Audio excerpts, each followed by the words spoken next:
The Advanced Slides Using Timings option is used to set a specific time for each of the slides in our presentation. Then the PowerPoint program will automatically run the slideshow by advancing each slide according to the slide timing, which is entered. To set the slide timings, let's open the slideshow menu and select the Rehearse Timings command. As the slideshow is being played, the rehearsal counter will be displayed in the lower right corner of the screen.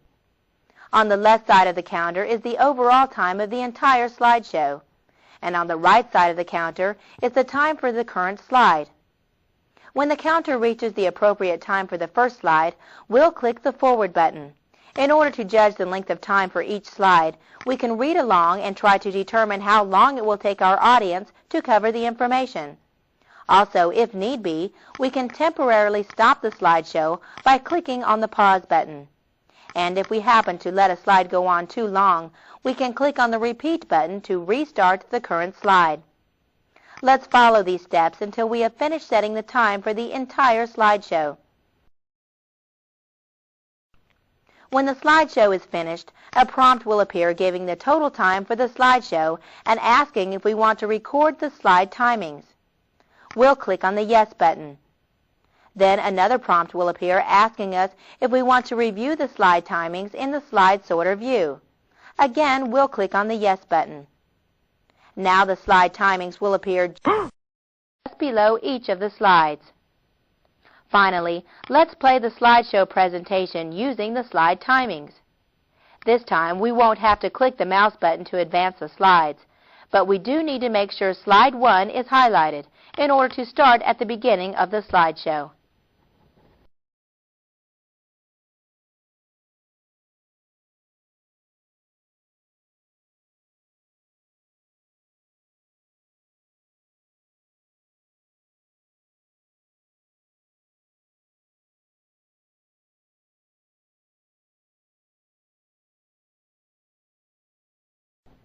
If we want to stop the presentation for any reason, we can move our mouse to make the mouse pointer visible on the screen.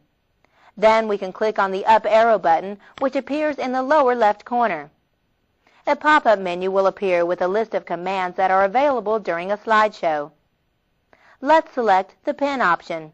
The image of the mouse pointer will now be changed from an arrow to a pen.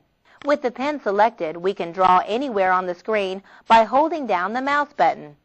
When we are ready to resume the slideshow, we'll again click on the up arrow button, and then we'll select the next command.